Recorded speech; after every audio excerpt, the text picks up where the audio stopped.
So what a lot of new agents don't understand, when you go to Zillow or when you go to realtor.com and you're looking at the listings and it says contact to arrange a tour, the agents who are listed next to that listing are not the listing agents. They're not the agents that represent the sellers.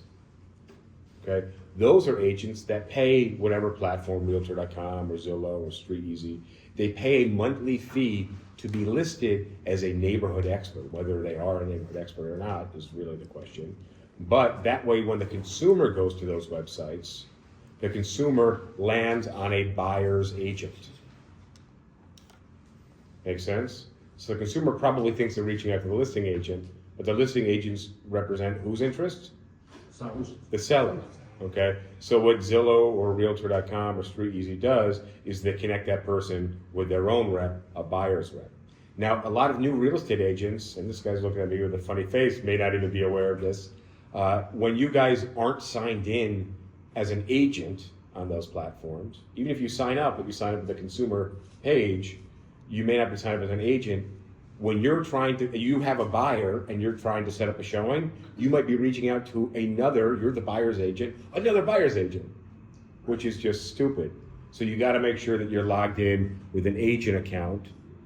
So you're representing the buyer as an agent account, reaching out to the listing agents. Okay, and that's if you're going through those platforms to set up showings. Obviously, we talked about Showing Time, which is also owned by Zillow. Okay, Zillow bought Showing Time, and then obviously you're connecting directly to the listing agent. But what I'm telling you guys is be aware of these things so you don't connect with buyer's agents and you just look like a real ass, and they'll think you're an idiot. Okay, because at some point they're going to realize that you're an agent with a buyer and they're a buyer's agent trying to connect with the seller. It's just silly. But you could be those listed buyers agents as neighborhood experts. You just got to pay. Usually starts a couple $100s a month, depending on the zip code. In New York City, the prices are very high.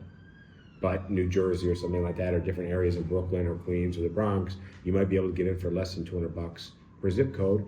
And that might be something that you would consider doing to start picking up those local buyers.